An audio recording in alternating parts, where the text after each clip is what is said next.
more valuable than anything on the prize table, a Mammoth Sniper Challenge finisher patch. Oh, that's amazing. Look at that fish.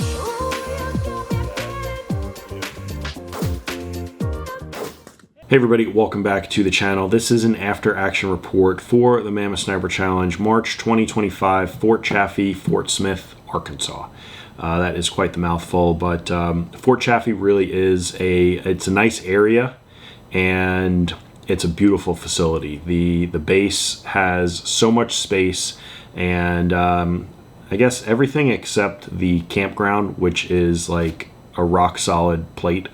The whole place is fantastic, and this is going to be my after action report of the competition. So if you want to see the final gear review video, I'll leave a link to that up here. I'm really not going to talk about gear in this video, but we're going to talk about the stages and the shooting. So I might talk about my rifle pistol just a little bit, but other than that, the gear review video is completely separate. So Mark and we tried to compete in January, we dropped out, and we were hell-bent on finishing. We were one of 44 teams that finished the competition. We wound up coming in 26th place. So I've only been shooting long range for about 18 months or so, and Mark, as far as I know, has not been shooting long range, the type of shooting that we do in this competition, for a long time as well. We're both more of like the tactical games type shooting competition, not really out to incredible distances. So, and there's usually physicality involved with the type of competitions that we do. So this is completely different. But for those who don't know what the Mammoth Sniper Challenge is, basically it's a 2.5 day competition. You have to carry all of your gear except for water, anything you need to eat, sleep with, personal hygiene, etc., etc. It's basically backpacking for shooting competition. So anything and everything that you need, you have to bring with you. You can bring whatever you want, but you have to carry it. So it really is a great competition. This is year like 15 of it, or maybe even a little bit longer. And this was the first time that I finished. So I mentioned in previous videos, if I did not finish, I was never going to do it again, but I did finish. So now I'm itching to go back and do better. The weather was poor, and our first stage on Friday was stage 2. So we did stage 2, 3, 4, 1, 6, 5, 8, 7, 9, 10, 11. So, we didn't do it in chronological order, but I'm going to talk about stages 1 through 11. So our first stage was in the rain, and that was stage 2. So, and then stage 3, it was just drizzling a little bit, but we were all soaked. And then stage 4, which was my third stage, we started to dry out a little bit, and it wasn't raining. And then stage 1, which is our fourth stage, was getting pretty breezy, and we were able to continue to dry out. So it was pretty good.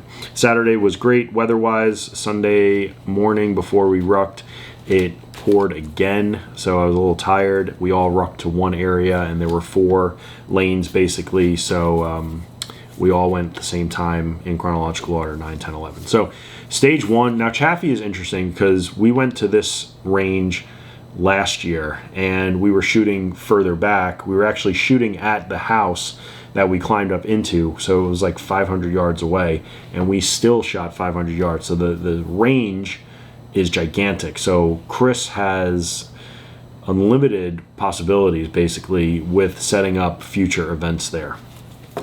Before I get into this stage,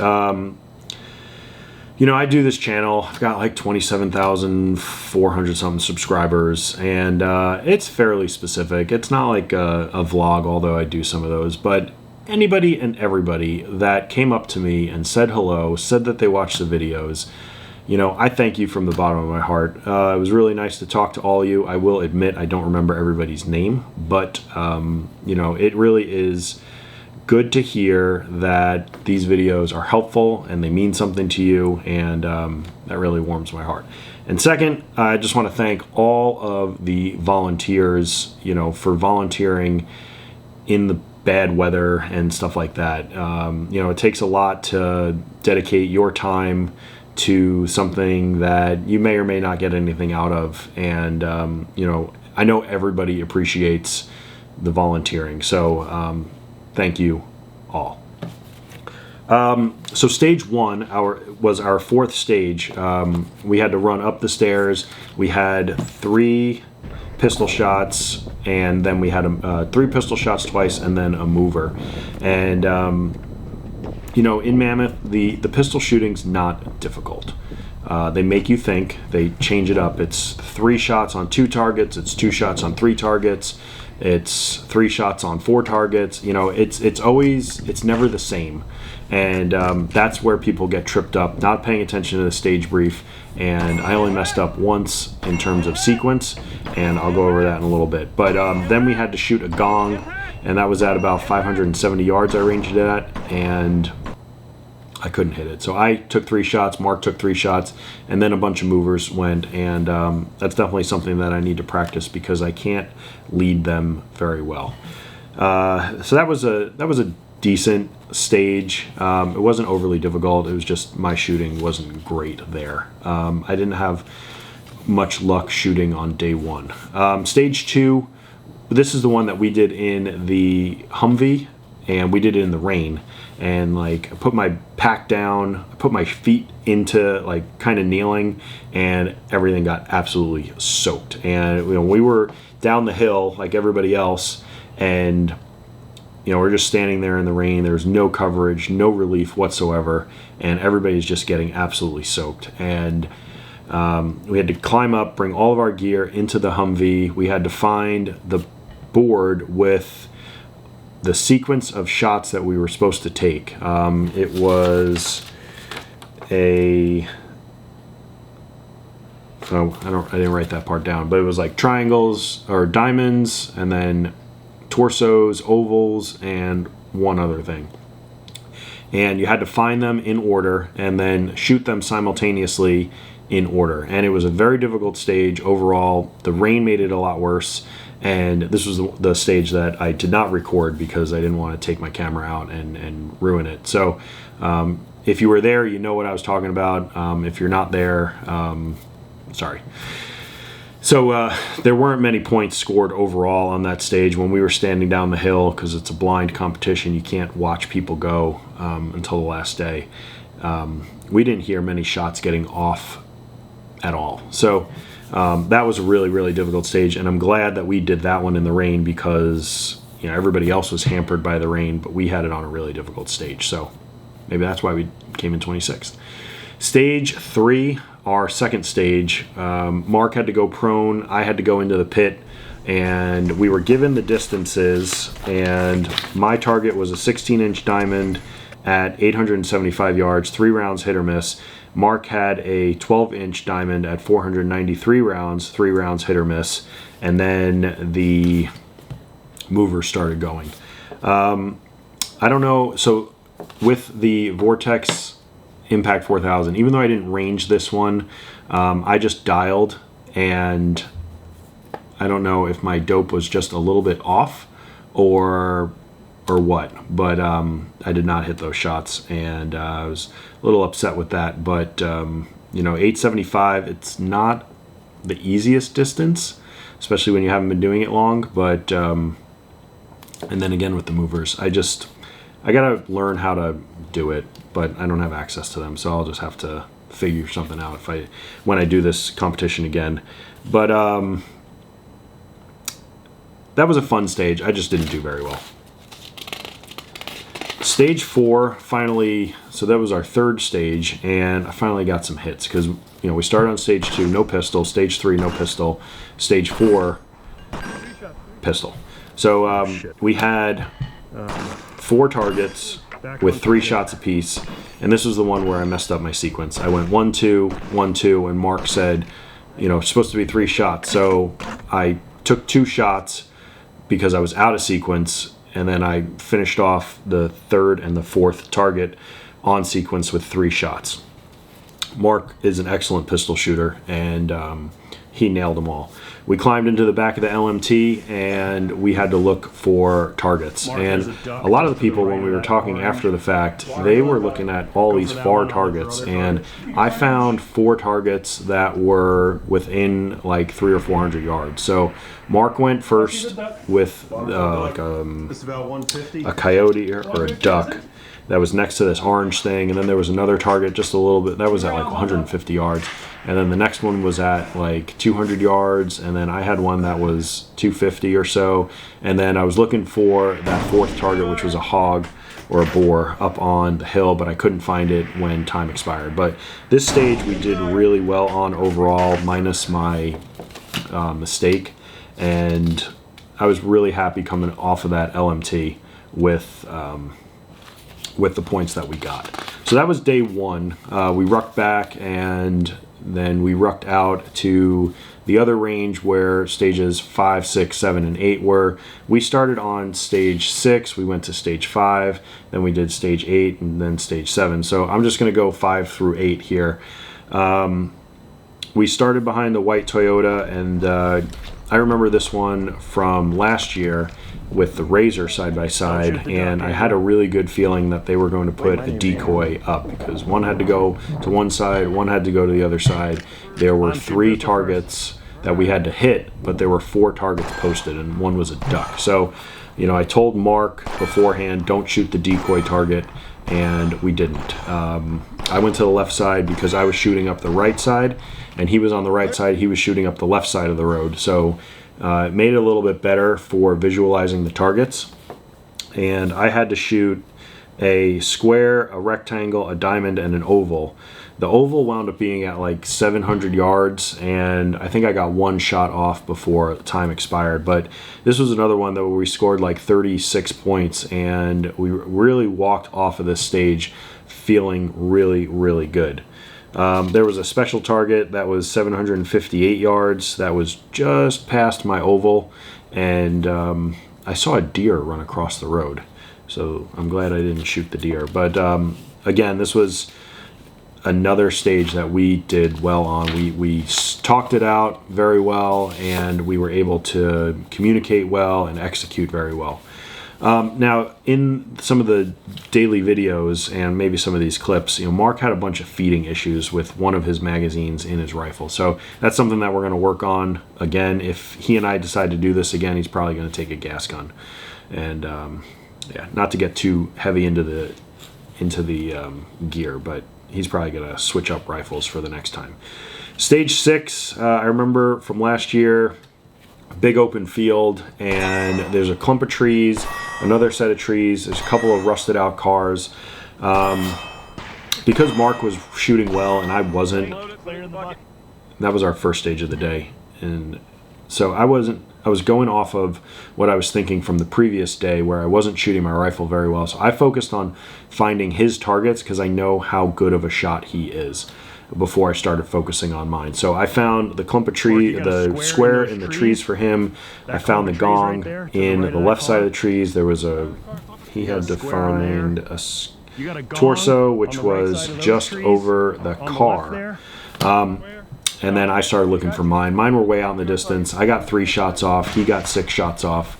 And if you were to stand up and look down the hill past the pistol targets, there was pistol first. 3 shots, 2 targets each, and there was pretty easy shooting right there. And then there was a bonus target down the hill. So I remember that from last year. I'll try to remember it for the following year. So then we rucked to stage 7 and 8. One had a tower, one was kind of in the weeds. We started on stage 8. I'll go over stage 7 first. We had to go up. We had to do a mandatory reload with our pistol, and it was 18 shots total from left to right. Left was furthest out, and then you were coming in. I think one might have been a little bit further before you came back in. There was one really, really small target that was probably like a 10% IPSC or something, a 25% IPSC. It was really small with the pistol.